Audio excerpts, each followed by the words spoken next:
Tatlong pistol, isang revolver at isang rifle ang isinuko ng kampo ni Atong Ang matapos bawiin ang kanyang lisensya para sa mga naturang armas. Patuloy na hinahanap ang isa pang rifle na nakarehistro kay Ang.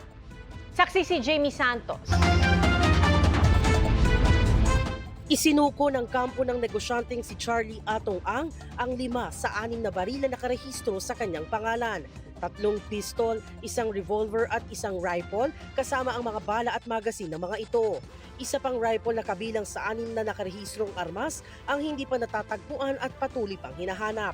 Ayon sa National Capital Region Police Office o NCRPO nitong January 19 ay nagkaroon ng paunang koordinasyon ang kampo ni Ang sa Mandaluyong City Police Station upang ipaalam ang intensyong isuko ang mga armas.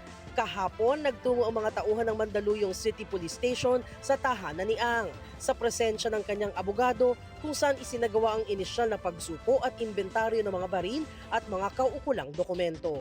Pinuntahan ng mga tauhan ng Mandaluyong City Police Station yung tahanan po ni Mr.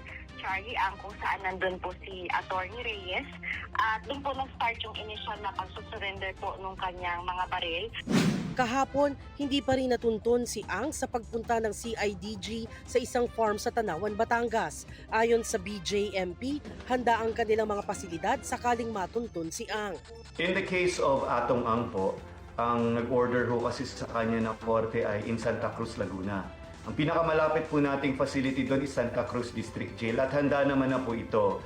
Bagamat ito ay isang lumang piitan at nasa 699% congestion rate po ito, ay kaya pa rin naman daw hong mag-accommodate. We are also monitoring the fact na may mga pending cases pa ho in Batangas and San Pablo, Laguna na nakahanda na rin ho ang ating mga facilities.